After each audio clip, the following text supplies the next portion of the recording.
autokufa na âge à 118 ans koko kiala akufa na lekona na âge à 9 ans maman na yazo le lokola botaka mwana moko oh notre histoire vraie fumuki mbango ayene lekona fumuki mbango telemi fumuki mbango aye atali mama mama mawa nini papa na botaka mwana moko mwana so akufina tikala na nani fumuki mbango lebia mama tika na vanda nayo nkiala sanzu kwa kufutu kwa mkumba mfumu mkumba batata bampongu tulende mbala moko koko nanga futu muka ici olota Jésus ici olota Abraham bandeko ba eza mutuna tunti pa bandeko place ba yaba ko yanoro bandeko balandi nani si alota Yesu nde bosambela kaye nani si alota Abraham Isaac pe Jacob pe nani si alota milimo bino bobela kawana mais batongo wana balobi ba koko neso akufi les morts sont morts mais soki alali boye nde boza wana na ba pasteur na bino balotaka bandeko na bango bakufa okomona pesa na problème ndeko ngo wana kufa wala ba mabele melai ayeko bikisa ye mais est-ce que les morts sont morts maman yo nano lota ndeko na kufa te non na lota nani mama na yo ay bikisi yo peut kamo songolo siko ndenge ni mabele melai olota ke sundena ko bundela o ye mutakufa mabele melai donc omoni eza enseignement ya bana mikie toza ya ko bunga ya ko kufa mama meme bango ba passer ba otebino makambo wana me ba lota ka bakoko na bango no biso toza mfumu mbuta ngangu ntinu Kongo poto botami na libota to na luvila ya bokonzi libota ngonde wapi oye kambaki Kongo nele kwa kala e kambaki royaume to empire Kongo oyo bongo libota to luvila nanga yebenga mibongo na kombo ya Ndemba Zikongo nzinga wa zinga Kongo liseke oyo bepai mindele ba s'inspirer basa la fanfare et outi a partir à liseke oyo alors lokola bango ba kobeta trompette comme elemba bokonzi na bango biso pe ne elemba bokoko na biso to simbaki liseke oyo so to beti boye et la kisi elembo ya bokonzi trompette donc mokonzi alinga loba et yambo mokonzi loba il faut ba beti omoni alors que tala siko lelo mama mokili ya lelo ya bayindo nyonso tozo salila lelo eza fruit ya colonisation nzambe tozo sambela colonisateur mtayana ye classe tozo tanga colonisateur école la colonisation omoni alors que bango moko mindele après avoir ko bungisa biso na kata ba valeur na biso nde ba yeko loba bongo na adage na bango française balobi tout ce qui est ici dès la colonisation c'est du négatif. Pona nini bokoko eza kozala ya batu moto nyonso nde to bote mama na ilonga kitoko uza na mama mujinga caterpillar tala ningo za mwasi kitoko ndezo ngala boy kitoko uza na ngo wana ozio nko batata na baboti na yo mama na papa siko kitoko ya mama na papa yuti pa banani e pa baboti na bango eza bongo bakoko na biso elingi ko lobete soki bakoko na passer bazala kate babota baboti na biso papa na mama nde mama mujinga ozate de kozala ya bakoko na biso nde esali kozala na biso ya lelo 3 jours après, passe il y a 3 jours, ne yango lelo bino bomo kumbisa. Il a été persécuté pour biso nous la sauver. Mais passe il y a 30 ans, il y a mutu moko 30 ans, il y a pas c'est pas na yo na mabele na yo. Et histoire wana eleki, il y a pas de cela des siècles passés. 100 ans kaka muteleki. Toto sala jubilé na ye kaka na 2021. Kombo na ye mfumo mbuluzu kimbango. Moni 30 ans pona ko lobela bon somi to indépendance na yo pe bolamu na yo pe lobiko na yo pe kozala na yo Belge to mundele akangiye anyokoliye koleka kotala ba mususu bazolo bela bingi makambo ya distraction makambo eboyi mokili lelo soki balobeli makambo fali musique bino noso bokei kuna ingeta eza distraction oyo mundele ache pona kozwa toujours moyindo en captivité il faut pas même les distractions et distraction ba memi lelo surtout mingi na Congo o ezali bongo mboka kimbanga botemelaki et za distraction ya masanga pe bongo musique na ba théâtre na makambo na bino o ya ba réseaux sociaux omoni to bongo bilembo ya bokonzi net obiso to simbi awa to bengi yango nsesa ne bongo elembo ya bokonzi mokonzi tanga ziko tambula faza na elembo ne oyo elembo oyo tango mokonzi otambola azo chaboy au sesa elakisi azo longola mabe moni bonzambe oyo koteli na pasi yango tolobi mboka ya Angola oyo esengeli bato bayeba mpo ebombi makambo makambo tozobeta histoire wana ekoteli awa esalemeli awa na 1491 nde baye na nzambe na bango wana nzambe moko bakoko niso bayebaki ye te basambelaki ye te. Cela veut dire Angola pe ebombi mabomba mina yango. Angola nanu ezali kombo ya moto. Ah bon? Angola euti na kombo ya moto. Moto ango azali père fondateur ya Angola kombo na ye Kokongola. Kokongola azalaki mokongo. Abotamaki na libota ya bokonzi. Mama ezali mboko ebombi mabomba mi ya kosakana te. Pona nini ebombi mabomba mi na Angola nde bipai oyo wapi siège ya institution to centre pe capital ya Empire Congo ezwamaki. Plus précisément wapi esika na Mbanza Congo.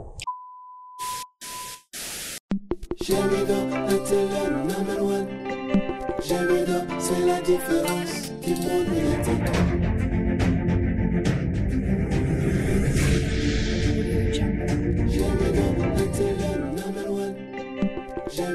c'est la différence qui monte médiatique. C'est la meilleure chaîne numérique de la planète. Voici les réseaux de la vie, les réseaux les plus fiables. Montrez un billet, la vie change avec Jemidor. Jemidor est là pour nous communiquer, elle est là pour nous donner l'espoir, elle est là pour nous cultiver. Elle est là pour nous rapprocher. Je m'y dors. L'initiateur c'était Yondinga Akanga Masolo. La chaîne par excellence. Salut, chers fidèles internautes, Mbote Bandeko Balandi. Bah, pesa confiance et pas à la Rose Carte Pilar.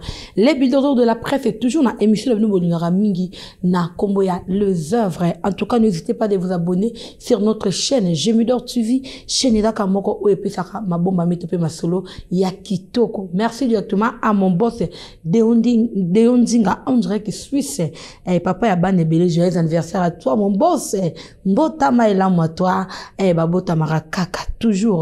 Merci encore à Maman Bitanzinga, maman de maman, merci à trop. Lelo wapi oyo carte pila azali sans plus tarder, mesdames et messieurs, tout ça toujours émission wapi zo gravame na kati ya mboka Angola Luanda Nebi sakabino toujours tout ça na kati ya Angola tout va na rapena kati ya mboka ngoti. Tout ça la karaboye te photo le rapé te découvrir Angolais zanini Angolais uta wapi Angolais botama wapi lelo na levino nouvelle stratégie topé nouvelle masolo ya ko solo la ko découvrir nini Angola ezanini topé Angola e uta wapi elongo na invité nanga ya mokona lelo mon invité spécial ya journée ya lelo Mbote Papa Mbuta. Matondo mingi mama Caterpillar. Vraiment. Kasi biso to kobenga bino mingi na kombo na bino bo pesi biso nano yambo ya mboka. Vraiment. Mama tonengo ya mujinga. Matondo. Matondo papa, matondo fumu. Lolengo tozo ka toujours bazobenga fumu. Est-ce que quoi biso les vrais noms ya fumu? Fumu azanani. Matondo mingi mama na mutuna malamu makasi boye ingeta mfumu lakisi kaka izana kikongo oye lakisi bongo mokonzi. Oui. Mfumu lakisi mokonzi na lingala. Kasi lelo kotala mingi bakomi ko benga maba mfumu. Vraiment. Abenga mika kala mugi na tonga miko msiwa. Mfumu oui. Mais kasi ki roi bakoma kangote babota makana. C'est ça. Okokoma roi te okobota ma roi po bo continuer ezalaka iné ezalaka mbotama biso toza mfumu mbuta ngangu ntinu Kongo po to botami na libota to na luvila ya bokonzi libota ngonde wapi oye kambaki Kongo ne lekwa kala e kambaki roi mtu Empire Congo oyo bongo libota to luvila nanga yebenga mibongo na kombo ya Ndemba Zikongo nzinga wa zinga Congo.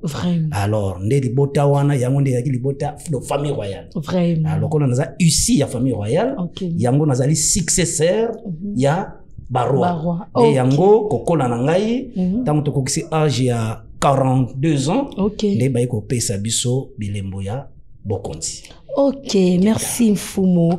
On a vraiment fongoli biso to comprendre parce que Mfumu ba komi belé na monde na biso to pe na mokili na biso elelo moto na moto azomi benga Mfumu na ndenge na ye moto na moto ala muki kaka boyenga na mokonza mboka nga na mokonza mboka. Mais avant que to kota na eleko ya masolo na biso elelo Mfumu to moni bongo na mesa na biso toza na ba signe.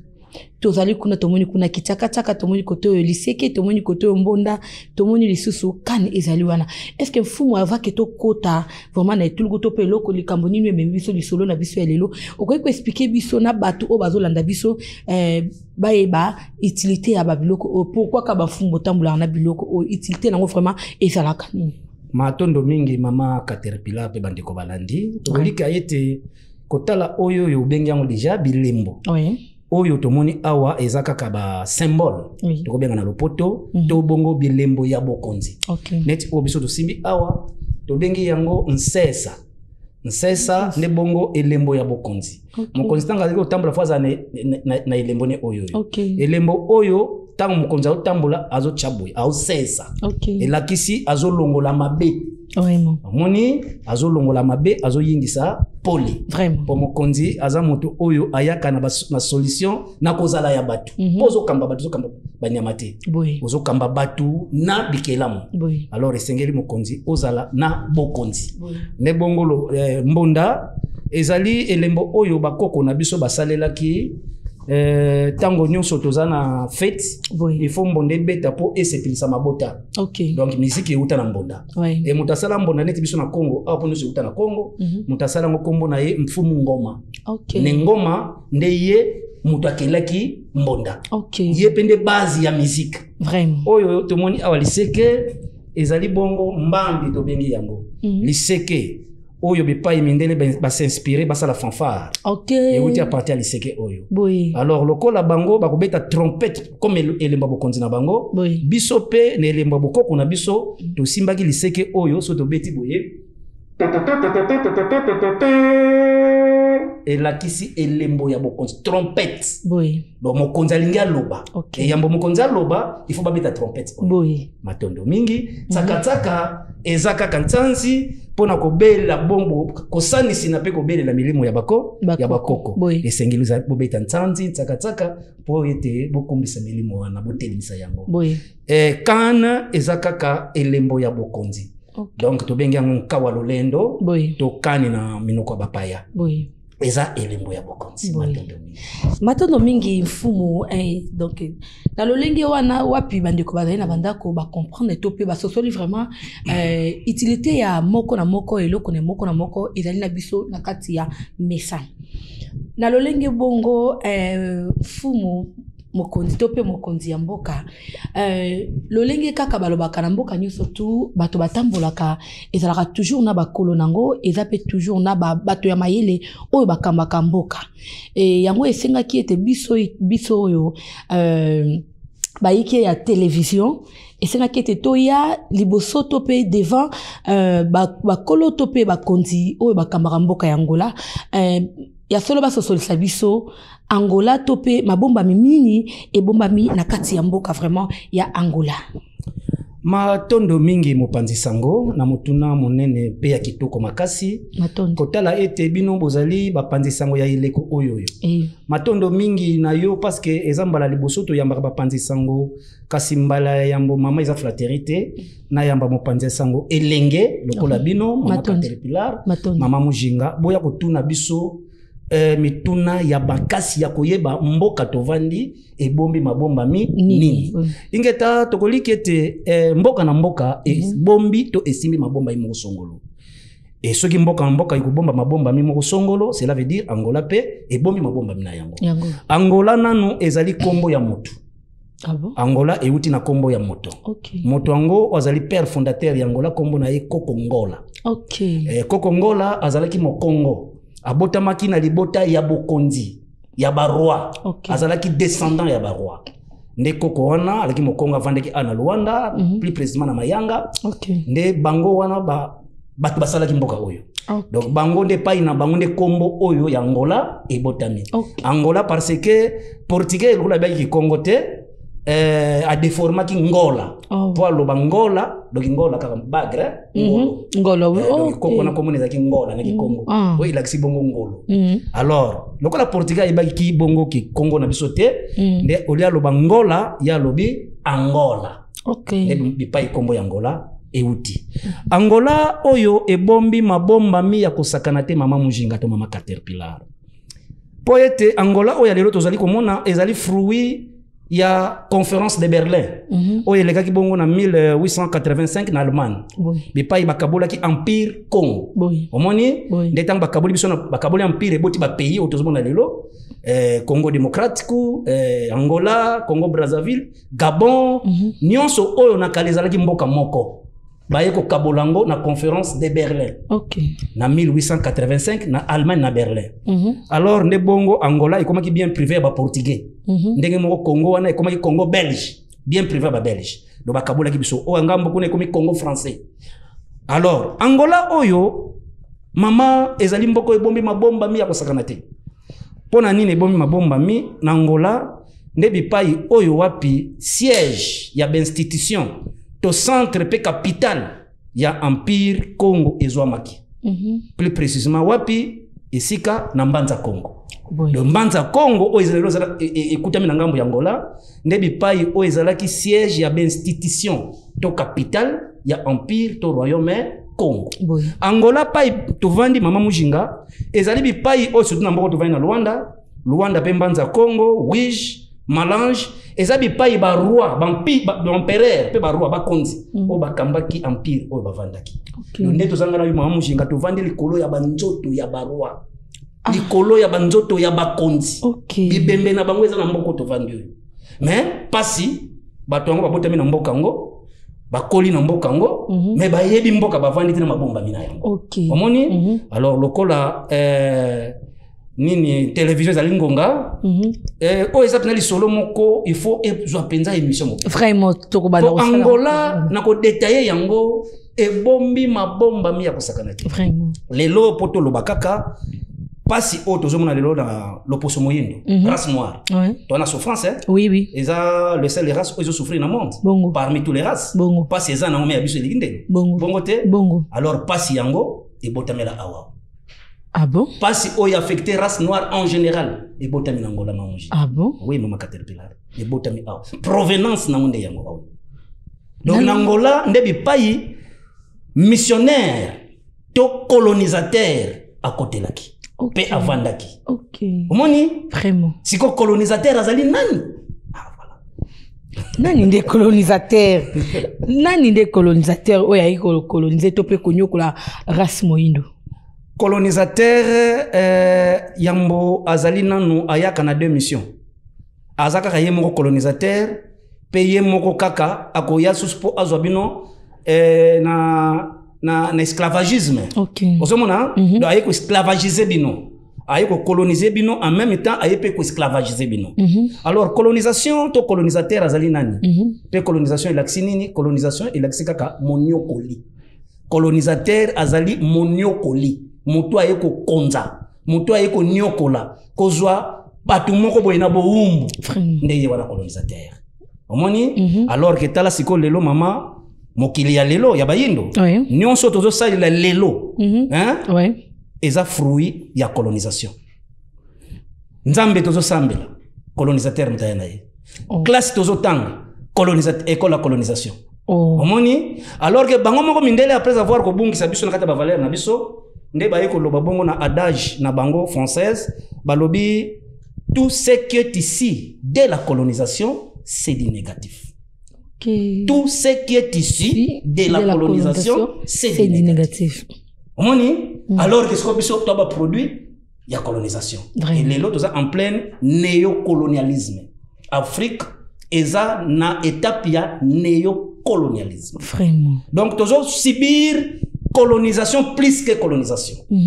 Moni, yana lobi eza maemo kwa munene et ko senga penza ngonga lokola télévision za ngonga nde tozo kataka ndambo musique. Vraiment merci Fumu lokola onyeti na bisika wana ya ba colonisateur to pe banani ba colonisa kabiso to pe banani ba colonisa Afrique to pe Congo dia Congo tozo lobela no Congo dia totila Congo dia totila matondo mingi na Congo dia totila e na nzambe ya bakoko Fumu toyoki olobi likambo ya ba colonisateur na elokoni nyoyo ba colonisateur bayaki na mboka pona ko coloniser pe ko kotisa nzambe lolenge ni tokoyeba nzambe ya ba colonisateur pe nzambe ya bakoko matondo mingi colonisateur ya liboso ayaki awa to explorateur kombo na yezalaki Diego Cao. Diego Cao tango ayaki na bandi ya explorateur na ye ezalaki bongo par rapport ya calendrier romain otozo saila ilo pour même calendrier otozo saila mameza ya biso te eza calendrier gréco-romain. Alors par rapport ya calendrier gréco-romain colonisateur to Diego Cao na bande d'explorateurs bayaki bakomaki awa na 1482 na 1482 nde mbula oyo colonisateur pe bandi na yab explorateur bakomaki 3 ans après avoir découvrir biso découvrir bassin du fleuve Congo des pays mokili bango babengi paradis sur la terre des pays nyonso ezwami mabele ya nzambe mabele oyo lelo mokili azana ngo posa mabele oyo lelo misu ya mokili nyonso eza pa ina biso nde bongo tanga découvrir yango amoniki ya solo mboka nazuluka yango oyo siko esengeli paradis oyo ekoma ya biso dobo mengo ya bayindo bazala kaka bakolo na kombo mais bazala bakolo na ngote na kozala il koma ya biso siko foto sala ndenge ni lokolo baki ba missionnaire azongaki na poto ko pesa rapport et pas ba métropolitain to ba Vatican ou ba tindaki Vatican de tindaki ndetanga abilinga na ke découvrir bassin du fleuve Congo paradis sur la terre oyo nzala tozo kufa awa kuna bango bazana nyonso ndesiko bakotaki makita wana esalaki ba préparaki babimisaki ba récalcitrant ba malfaiteur et pas ina bango batnos bagina ba bolo ba grand malfaiteur babimisaki bango nde bongo batangisaki bango catéchisme auto bengi le Bible nde bongo basalaki groupe ya bato wana babengi bango ba missionnaire tala bipai wapi na 1485 nde Diego Cao ayeko kitasiko ilongo na ba missionnaire catholique. Nde tamba missionnaire catholique baye kaka na mbanza Congo nde lobi Congo oto Angola esimbi mabomba mi ya makasi parce que Angola nde mabele bipai to kufela ki babomela ki biso nde tango baye na 1485 elongo na ba missionnaire catholique tango to komi na date ya le 3 mai 1491 nde bongo baye ko baptiser roi na biso o bango bakutaki ne lekwana bakutaki alaki premier roi Congo te mais o bango bakutaki ezalaki roi Nzinga Nkubu. Nde le jour le 3 mai 1491 mokolo sikoyo nde babatisi roi Nzinga Nkubu. Donc ba changer ye lolenge et nanzela baptême et nanzela baptême wana nde bipai ya kozwa kombo occidental ba baptiser ye balongole kombo Nzinga Nkubu tata mokeli nzamba bakoka salela ye ba changer ye kombo ya ba identifier na kombo ya Jean I to Jean I. Au moins les pays bakombo wana ekoteli ne babengi yango banon ya baptême do banon occidental et banda mokolo oyo wana mama mujinga pe bande ko balandi uta le 3 mai 1491 na mbanza Congo nde ezalaki kao ya race noire mokolo oyo ba occidentaliser biso mokolo oyo ba marginaliser biso mokolo oyo ba culturer biso ba dénaturaliser biso omoni donc to tika laki su batu bana mokolo wana to kati contact na nzambe tata et to komi ko dépendre de Occident to komi occidentalisé to longwe na état na biso naturel ba même biso na état artificiel et yango ezo kamba biso kino lelo il y a de cela 5 siècles et 38 ans passés tozaka na kati ya état wana ya colonisation pe ya néo-colonialisme. Wow, vraiment c'est très important ma bomba mi oyo ngai na bino to yebaki yango te nga na linga kama solo ya boye bisika pe to va mpe na bandako to simba biki na papier tokoma oyo yeba kite o découvrir yango pe na mokona lelo sikoyo pamba te mfumu koyoka kaka lulengo lobi ete bango nde baki ko coloniser biso Congo to pe babatisaki oyo azalaki roi na biso bakomisaki na kombo ya Juan Premier alongwaki bongo roi na ndenge ya bokoko akomaki roi na lolenge ya auxiliaire sikoyo soki totali lelo yo mokili parce que wana elobami ezolobama déjà ebele nzambe ya bakoko pe nzambe ya mondele lolenge nino biso bayindo tokoki ko récupérer to pe kozwa richesse na biso na maboko ya bato oyo babotola biso richesse na biso to pe kozongisa ba identité na biso vraiment ya biso bayindo to kozwa bozwi na biso wana to kozwa yango lolenge kani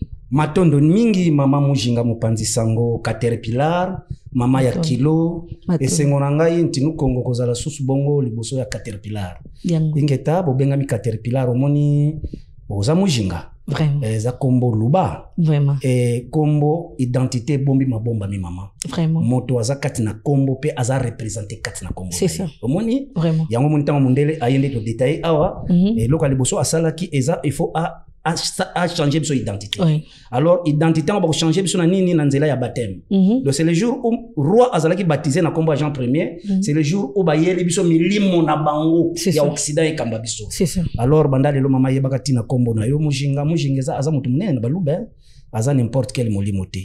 Yango moni yo moko miyebite siko boye na komba émission to sobriqué o mibengi Caterpillar. Po mujinga aza munene. Matole. Mujinga yango limboli kaka ndiko be Caterpillar. Matole. Mais yo sala yango sans oyeba. Bato bazo bengo pe sans bayeba. Donc mujinga aza mama munene abombi makambo ya minene kati na ye. Aza n'importe quel molimo te. Abombi bokonzi moko songolo na tribu luba.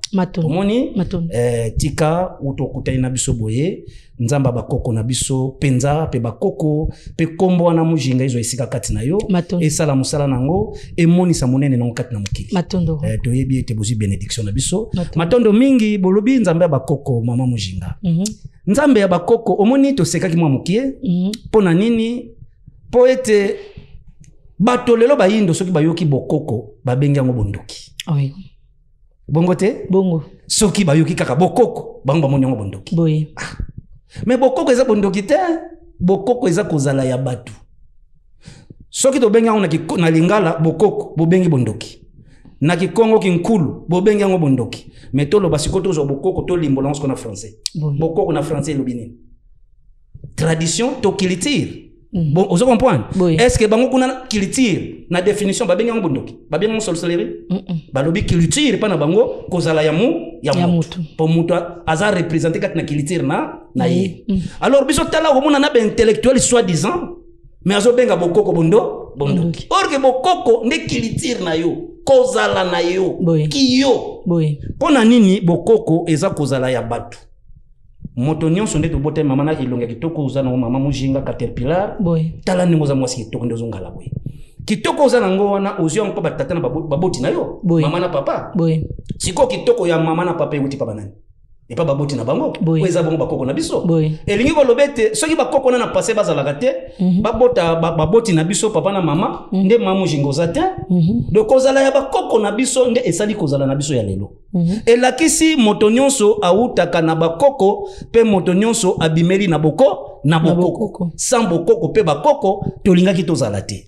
tala bipai wapi bokoko ezolimbola to ezozalisa kozala ya batu bokoko eza bondoki te bokoko eza kozala na biso ebongo mama mujinga pe balandi nzambe azala kaka nzambe ya bakoko yango moni meme na mukanda wana ya otobengi bongo bibloche to bibliothèque bible obino benga bible balobi kuna ba identifier nzambe na descendance moko songolo nzambe faut sambela babi c'est les dieux de leurs ancêtres ou il est le dieu des ancêtres et puis faut sambela kana généalogie moko il faut invoquer kaka nzambe ya Abraham Isaac pe Jacob omoni balobi kaka nzambe ndi faut sambela siko est-ce que maman Abraham Isaac pe Jacob baza bakoko baviva kala na bamboka moko songolo mais est-ce que baza bakoko na biso bayindo est-ce que bango baza bakoko na biso mais bango ezaka mutuna na tuni bo place baza na bandeko balandi ba répondre est-ce que Abraham Isaac Jacob aza nzambe pe ya banoir est-ce que bazali ancêtre ya ba arabe est-ce que bon ceux qui basent ancêtre par rapport à Abraham ça ancêtre arabe mais est-ce que basent ancêtre y a chinois y a asiatique réponse est non cela veut dire bato basana ba référence na bango bakoki ko yate bazwa biso bacha biso na référence kaka oya bango occidental sambela nzambe ya Abraham Isaac Jacob ezali sumu te nzambe ya solo ye wana mais mamuji nga solo bikaka nzambe ya koko nanga kasongo lisumu balobi idolâtrie po bango mabele mela bango siko awo osambela nzambe ya Abraham bo Abraham avivaka place ni akufa te mabele mela ite non ko sambela bango ezalaka bongo na bolamu bango basalaki na eluku na bango bolamu nini mama mujinga o bango basalaki o bakoko na yo basalaki te bayaki awa mindele ba missionnaire bayaki po ba déraciner biso na bokoko na biso po bayebaki ete mabomba mina biso za pa bakoko na biso eza lokola nzete soki ba déraciner na misisa na ye nzete na kozala soso invité alors poto koma biloko to komi ya kosakanela lelo esengeli ba couper biso na misisa o eza bongo bakoko na biso omoni alors bakoko ngo po yo ba yinisa yo bango il faut ba diaboliser bango ba diminuer bango ba monisa bango neti bakoko balaki tinate bazalaki salite balata tana niveau to bakoko to balataki bilamba ya balataki poso ya nyama pe balataki poso ya nzete mais comment on a lolenge etambolaka toujours tout monde même matin na ba livre na biso comment on kaka bakoko na biso qui a dit bon mamujinga bakoko balataki poso ya nzete pe poso ya nyama oui ba nzete zebele mais est-ce que ba biso ta sorte ya nzete nino bakoko balataki poso nango ba nyama baza ebele est-ce que ba yebisi biso sorte ya nyama nini oyo bongo bakoko balataki poso nango bongo koloba mo elamba to nini wana mundele mtalakisi bakoko babenga ngo elamba bondenge nini netinga na Kongo o babenga ngo kinkutu na lingala elamba est-ce que mindele bato batalisi bakoko babenga ngo kinkutu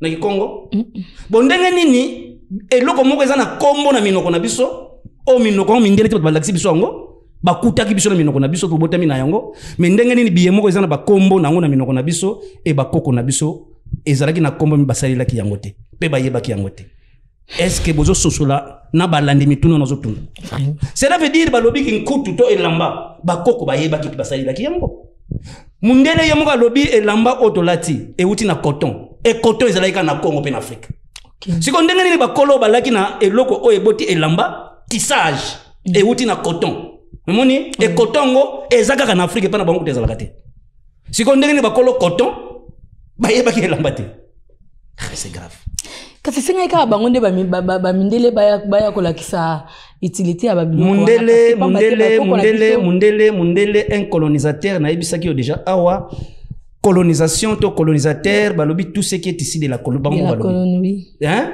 c'est du négatif cela veut dire un colonisateur akoki koyela yo mamu jingata eloko mga malamu te pas yoko nyoko la yo ayoko zona bobumbu sikaka ya kolakso makambo ko sala so bien ndenge vraiment colonisateur ayaka ko détruire ko déconnecter muto azo ya ko coloniser omoni ndenge bayaki pa na biso na Afrique ba détruire biso ba déconnecter biso na tata mokeli na nzambe ya bakoko et puis ba déconnecter biso na bakoko ba déconnecter biso na mokila molimo et to komi sans référence to komi sans appui pe soutien spirituel to komi ko dépendre noir a komi lokola likasa oyo ezana sporter longue de kolanzete bi pa ino so mopepa komemaye accueilli noir a komi islamisé noir a komi christianisé noir a komi lelo ba mouvement messianique oizuta na nazi ezoko ya awa ba Buddha ba bouddhisme to kesu ko sambela kuna vraiment omoni soke na christianisme apeso kombo ya Jeanne kombo ya Jean soke kuna na wapi na Islam okati shada ba peso kombo ya Ibrahim Abdul omoni donc noir akomi ki wele siko bango nyonso na mokili bazana ba religion na bona ba spiritualité na ba culture na bango sauf kaka noir nde azana religion te azana histoire te pe azana référence te est-ce que mameza yaso au moment où mundela suki wanate alobi que l'Afrique est le berceau de l'humanité et berceau de l'humanité mamela laksini berceau de l'humanité ne faut pas ce que nous devons sur mituna to tangi classe to l'Afrique est le berceau de l'humanité c'est ça c'est quoi est-ce que limbo le lingo lobani non ko limbo la berceau laksini or que berceau elobikaka mabele ya yambo moto ya yango. OK. Moni, donc cela veut dire mundele yemuka yebi pendant en âme et conscience que Afrique ne mabela liboso nzamba kela et puis africain ne mutu ya yambo onza être liboso nzamba ke akela. Donc to ba kulutu na bango to référence à mokili mobimba. Donc ça tu comprends de bon aussi que Jésus-Christ akela ma peine en Afrique. Mais pourquoi akitango akima ki pa na bango ba kimisela ki en Égypte? C'est notre Dieu en fait, tu as le droit à ko adorer to pe ko kumisaye. Non. Azali envoyé na libota na ye. Yango alobaki na Bible na Matthieu 15:24, je n'ai été envoyé que aux brebis perdues d'Israël. Bisto ba israélite. Ami kabola yemo. Toi ba descendant Israël? Non. Israël ezali mboka o eza émission mosusu lisusu. Israël ezali mboka o yeuti na kombo ya moto. Moto ngo kombo na ye Jacob. Oyo azwaki basi 4 et na basi 4 abotaki les 12 tribus, tous les 12 fils. OK. Maintenant si ko yo na les 12 descendants wana ya Jacob na bana Jacob, koko na yo nani? Kombo ni nani? Azate. Toza ba Israël kite mama. Biso to Congo dia ntotila. Siko nzambe na biso ya bakoko, to pe nzambe na biso ya bakongo. Nde nani? Nzambe o biso pe to biso ba indo tokoki ko lolonge comme elobamaka toujours. Ba moyindo te fo oye ba identité na yo to pe oye ba nzambe nini yo ko sambela nzambe nini yo ko ngumbamela. Nzambe na biso ya bakoko ezali nani tel yo moko uti ko loba biso awake moyindo azat sans identité. Moyindo azat sans nzambe ayebi nzambe na yeto ko ngumbamela to pe ko kumisa. So nzambe nini oyo biso baindo tokoki ko adorer. Toko sambela ka tata mokeli po ete kombo ne pesa la kanzambe te, ami pesa kombo te, kasi azana titre otobenga titre honorifique. Et titre oye komisiye ezaka ka tata mojalisi pe tata mokeli. Aza tata mokeli pe tata mojalisi pona nini po ye akeli mansu otozomona na otozanga komona liso musuni. Omoni biebizana molimo na biebizana musuni. Ekela mi pa tata mokeli. Nde ye wana tata wana. Tata mojalisi o ajalisi nyonso ezana mokili oyo. Ne bango wana obino lebo bengi nzambe. Nzambe akozalaka nzambe ya bakoko mama Mujinga. Mama Caterpillar pe bandeko balandi. Omoni lelo vraiment basakayi na africain. Basakayi na biso makasi. Et lokuta oyo kutu eza pasi poto bakaniti makamba boye. Eza makambo oyo atakutu mwana mukie soki o teye makambo za na facilité à comprendre ngo. Et ça la biso pasi pona nini lelo ne leko oyo en plein 21e siècle ba yindo bazoko comprendre des réalités te. Cela veut dire Afrique faut la décoloniser. Pour Afrique ils allaient coloniser. Ah bon? Et tout comme leko oyo ya décolonisation d'Afrique. Trop comme ndegeni to. Mais faut la décoloniser sur tous les plans. Premièrement sur les plans spirituels. Vraiment. Parce que loko liboso côté que eza spiritualité. Alors loko la nyonso ya colonisation eza mabende ba mo balobi na minoko na bango. Cela veut dire que comme leko faut bimisa makambo ya colonisateur.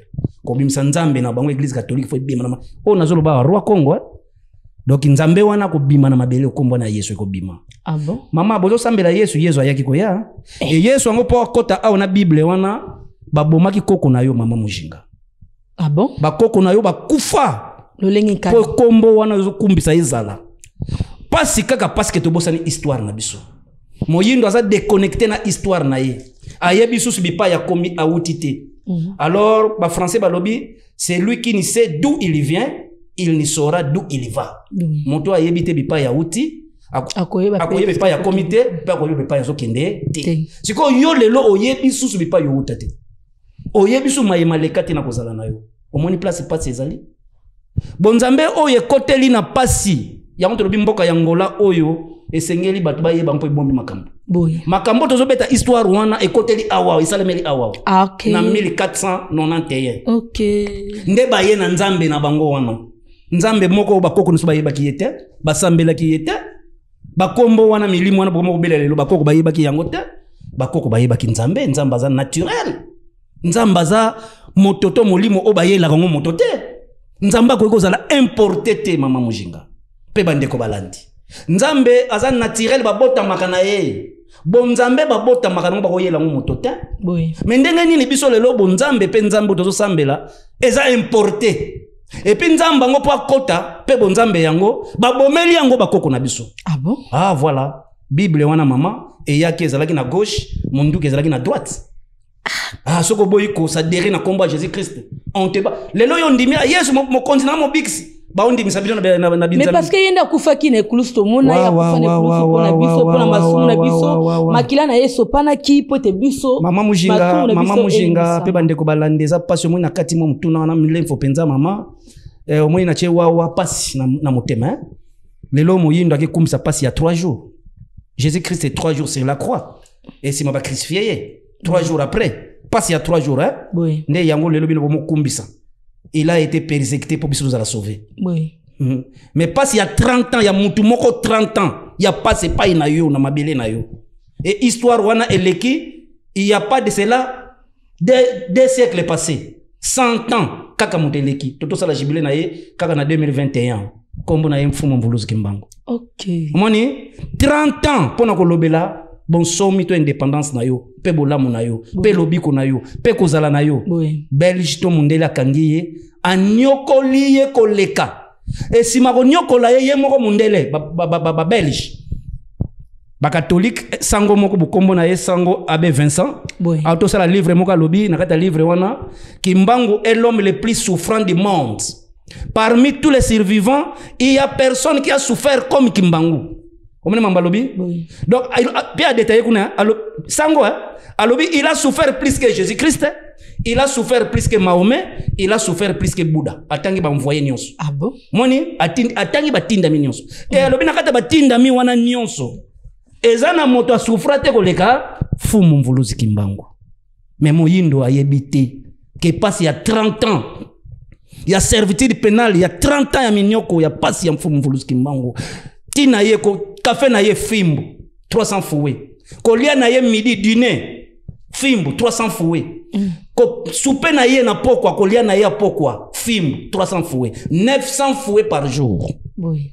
Moni e na boloko ya 1 mètre carré. Mutaleki mbinga ya ndenge wana. Pasi wana ta Yesu monango te. Bacha ne kuluz le bacha Yesu alimwa. Basala ye lole baboma ye liwa ya lolenge nyonso akufate tipe bakoka ko boma yete mais Jésus Christ a été bâti battre babomé lokola. Mais après mikolo tout comme ça toi c'est quoi qui c'est quoi za wapi adresse na ye muta c'est quoi so muta c'est maman azongi en vie il faut avoir une adresse to notala gaet où est son adresse adresse na eza na c'est eza mateya ya bana mikie biloko faut bateya kango bana mikie.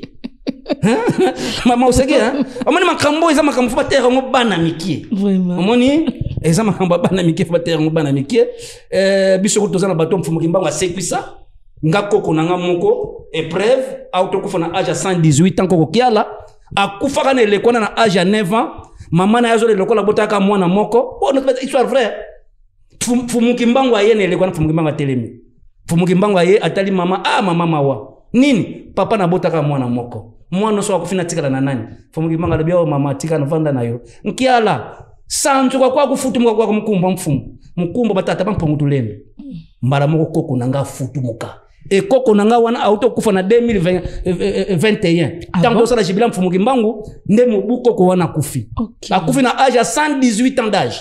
Oui. Omoni mfumo Kimbangu sala massivito ba miracle oyo tilelo eza eza na be preuve mais bondima makambo moko boye bozana mino na be preuve nango te elekela soki mais tout le monde na Bible moi si atangaka makila pendant 12 ans et ko simba kaka elamba ya Yesu mama mujinga mutayela bino makambo na kombo ne colonisateur tozonga kaka place wana colonisateur akoyi ko memelo makambo malamu te oui donc tu nanga suma makambo na te mutayela ngo kombo ne colonisateur vraiment merci Fumu.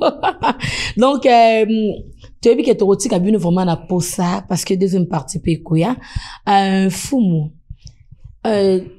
to comprendre to pe malako yo olobeli biso moko na lelo to bi ete mingi ya koloba vraiment ezali lolenge TV ezalaka bongo ngonga to pe TV tambolaka vraiment na ngonga na yango yebisa biso lolenge nini biso bayiki surtout bao bavandi na kati ya mboka ya Angola lolenge ni tokoyi ko vanda na kati ya mboka ya Angola to lolenge nini yo tokoyi ko yeba utilité to pe utilisation ya banzambe na biso ya bakoko pe to récupérer o eza bongo richesse na biso lolenge ni matondo mingi omoni oyo sali mama ya ona lobi mokakoso nanga mona bino matondi ezala penda kisa na ba panzisango mususu matondi oya ileko na bino kotala ba mususu bazolobela bingi makambo ya distraction makambo eboyi mokili lelo soki balobeli makambo fali musique bino noso bokei kuna ingeta eza distraction oyo mundele ache pona kozwa toujours moyindo en captivité faut pas memele distraction et distraction ba memele lelo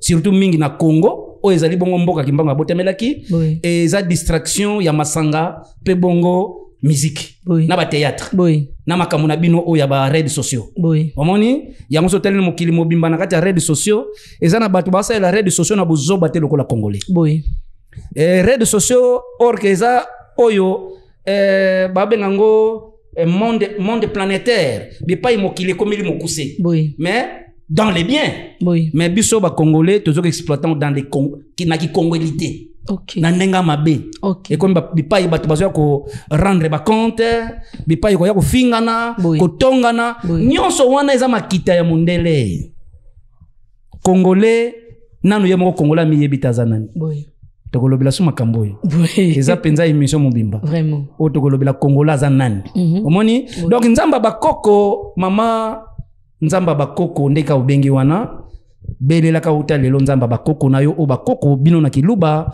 babenga kiye maweja nangila oyo biso ba ikongo babenga ki wamba dezo mpungu tulendo ne mbumba ne kalunga omoni babenga kiye babelela kiye bayeba kiye kazali wali ye wana tata moyi yango moni bango mindele balobi ba africain basambela ki die soleil pour moyi ne présence physique nzambe alors bakoko bazalaki bongo ba telemi bazotala moyi tango bamona moyi bamona présence ya tata mokeli nguya pe bokasi na ye nde bazali ko belela oh tata moyi yonde bokasi yonde nguya yonde libomba mi ya tata mokeli nde bongo ne mpungu tulendo ne mbumba ne kalunga omoni babenga kiye minoko na minoko nyonso bazalaki na lolengi babanda ko bengela nzambe alors nzambe wana ya bakoko lokolo bakoko bazali référence na biso bipai biso to bimi o bazali bongo source de vie na biso nde bongo foto zonga na matambe na bango toko sambela kaka nzambe ya bakoko lolenge kani toko sambela nzamba bakoko biso lotalaka na moyi toye obeti maboko mbala misatu osenziki maboko nona moyi ozali kosenga longengo ya moyi omoni nde natalisi moyi pe nature nde ezali aspect physique to corps physique ya tata mokeli ya nzambe présence en nzambe bino bol bakaza invisible menga na biso ke nzamba za visible ah oui amona na chaque jour nde to abuto na yet nzamba za visible aza pe palpable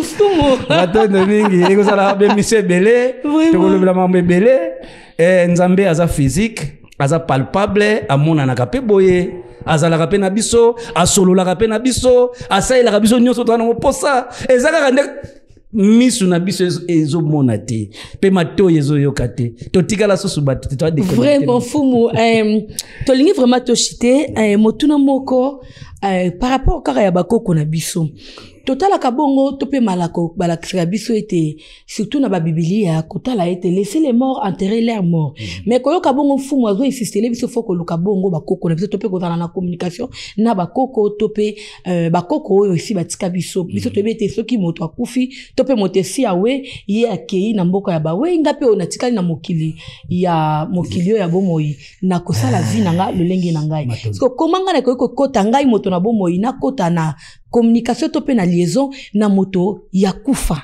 laisser les morts enterrer leurs morts mama mujinga pe bandeko balandi ezali pasi mama mujinga balobi laisser les morts enterrer leurs morts mais surtout tolubi kaka na oya zali bongo bino bomona ka référence mobiki na bino pe nzambe na bino pe nyonso pe na bino obo bengi bongo Jésus Christ oui tokoliki te na biblia eza clair balobi kuna na mukanda wana tangu Yesu alinga kufa amataki likolo na ngomba likolo na ngomba wana akutanaki na banani akutanaki na bakoko na ite avec na Abraham akutanaki na Moïse na Eli oui bongo te oui sikoyo wana bazalaki banani et puis ezalaki combien de siècles après mort ya Moïse na Eli pour Jésus Christ aya kokutana na Eli likolo ya ngomba wana en chair et en os boy na musuni bazo solola moni et bango ne ba pesa ki secret ya liwa balobi na ye Eli alobi na ye esengeli yo onyokwama mosunino enyokama po molimo na ya mamolongi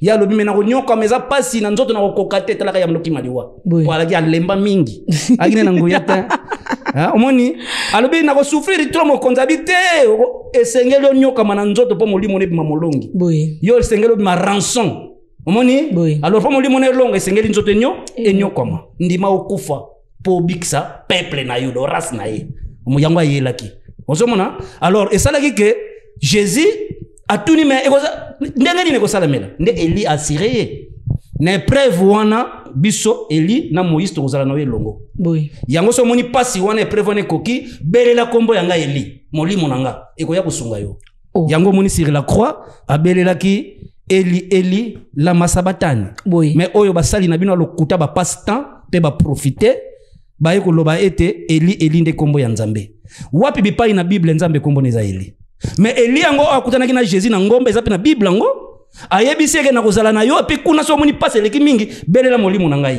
abeleli kombo ya Eli ekomi o abeleli Nzambe omoni donc cela veut dire les morts ne sont pas morts abelela kande kombo ya Eli aza bongo koko na ye oui abelela kan ancêtre na Eli oya lakaki yeke belela nga na etan wana na koya kosunga yo yanga belelaki molimo wana lobi Eli yo lobaki kozala nanga mais tala pasi sikona ebisaki yo eleki nazo koka lisusu te na komi konyoka yo za wapi omoni mama omoni makambize bela kosolola vraiment nde yango esengi ke biso pe soki pasi eleki tobela bakoko na biso ba référence na biso ingeta bipai refuge na biso pe bolamu na biso ekangameli mama en tout cas merci mingi mfumu mamu jinga yo sambela kati ici olota Jésus ici olota Abraham bandeko ba eza mutuna tunti pa bandeko place ba ya ba ko yanolo bandeko balandi nani si alota Yesu nde bosambela kaye nani si alota Abraham Isaac pe Jacob pe nani si alota milimo bino bobela wana mais batongo wana balobi ba koko neso akufi les morts sont morts mais soki alali boye nde boza wana na ba pasteur na bino balotaka bandeko na bango bakufa okomona pesa na problème ndeko ngo wana kufa wala ba mabele melai ayeko bikisa ye mais est-ce que les morts sont morts mama yo nano lota ndeko na kufa te non na lota nani mama na yo ay bikisi yo pele kamo songolo siko ndenge ni mabele melai olota ke sundena ko bundela o ye mutakufa mabele melai donc omoni eza enseignement ya bana mikie toza ya ko bunga ya ko kufa mama meme bango ba passer ba otebino makambo wana me ba lota ka bakoko na bango no mais mukoloma ba lota Yesu te vraiment moyindo moko ta ko lota Yesu paza ya yote okolota Abraham te po aza ya yote ayebi yote Mokolota koko na yo poza ya yo. Oui. Voilà, yango. Vraiment. Merci Mfumu to komi presque na fin ya émission na biso. Bambote bongo na bato nyonso bazaki na biso vraiment branché sur Gemidor TV. Ba oyo balandi conseil autopé matéa parce que on nga ko benga ngo bongo matéa ya biso baindu. Bambote na bato balandi opé lolenge nini yo. Conseil pour na biso baindu. Matondo mingi mbote nanga ya bo pikiliki penza pe ya bukasi epai ya babundi nyonso tous les panafricanistes au baza de partout au batelemi pona ko lutter sur la libération totale ya Afrique vraiment bipai bozwami bambote na bino yangoyo tusiandama nunga kaka sitwa nunga et surtout tous les obino benga ba combattant na poto banda na mbuta bokechu ayambo bango nyonso bambuta masombo bambote na bango komba ba osala ezali noble mais aka ke foto kutana na biso bantino poto solo la masolo ya kati po ba obunda nka physique mais or fo ba bunda spirituel omoni waneza masolo to solo biso na bango ya chambre mais mbote na babundi nyonso na biyamba nyonso to lobela bongo to bengi nzila Congo ba nyonso baza ko bunda o balani matambe ya mfumu mvuluzi kimbangu solo bana bilaka ngonga ikoki to telema to bunda pona mabele na biso mabele oya bundela kangoka nde kolo na ye nde bongo tala ne mbuta ngangu ntinu Congo kolo Congo mpwena Congo one songa nzila bengaki ntinu Congo pentilula mfumu kimbangu atelemi lisusu bongo mwana bakoko kolobela mabele ya bokoko pe bakoko na biso pe kozala na biso matondo kimia na libota nyonso ya Congo kimia na libota nyonso ya Felika nunga tununga Merci matondi mingi na biso bana Congo bandeko balandi lelo ezaki première partie ya ko découvrir mboka ya Angola Luanda parce que to vanda na kati ya mboka ya Angola to lingaki pete découvrir yango elongo na bato ya mayele ya mboka ya Angola. Merci na ba bino ba yeo nous to bozaki na biso branché mokolo ya lelo en tout cas ba commentaire na bino to pe ba question na bino e ko sala biso lisusu esengo mingi pamba te koyeba lolenge nini oyo tokoki to pe ko zonga lisusu na mituna na bino bokotuna e kopesa biso pe courage ya kozonga lisusu liboso ya bafumu to pe liboso ya ba konzi ya mboka to pe liboso ya bato ya mayele kotuna to pe bayebisa biso na mituna na bino bokotuna biso pe to kozonga kaka lolenge bino bokotuna kotuna pe e pa bato ya mayele pa mate ba fongola biso mémoire to pe mayele wapi o biso to yeba kite to comprendre to pe to yeba lolenge nini ya ko buzwa oyo eza bongo richesse na biso topé bokonzi na biso ba Congo. En tout cas, merci na bande konyo surtout bazaki na biso branché et là je vois directement maman Mamitona en direct Suisse et maman bienvenue d'Acosta Bambo Tebele Biscat Bozali. Merci na bana Kimbangu nyo surtout Fumo Kimbangu merci merci pe na ba christianisme nyo surtout vraiment merci à ma christianisme nyo surtout merci Poso Moindo nyo surtout en tout cas matondi bisika pitozali lisolo oyo epesami bongo ezobeta mawapi na mboka ya Angola tokosenga na bino pe bato ya mayelo boyebi lisolo boya bokutana pe bongo na fumu to sangisa parce que loboko moko to pe mosapi moko esokolaka elongité ekosenga malamo mayele na yo mayele na biso mayele ya mokonzi to pe moto ya mayele ekosunga biso nyo surtout to sala ete to découvrir ba mabomba mi oyo ebombama na kati ya mboka Angola to pe na mboka ya Congo. Merci na bande konyo surtout restez branchés sur notre chaîne lelo ezalaki bongo. Merci na mon réalisateur donc mon réalisateur donc tout ça on a toujours et pourquoi pas Patrice Nguinamao. Merci na bande konyo surtout merci na ba Poso Moindo Nyoso. À la prochaine numéro, Tokozala na bino, pe kotal sabino, mae nini, ezole kanakati mboka, Angola, surtout mingi, Royaume Congo. Merci. À la prochaine. Elle est là pour nous donner l'espoir. Elle est là pour nous cultiver. Elle est là pour nous rapprocher. Je m'endors.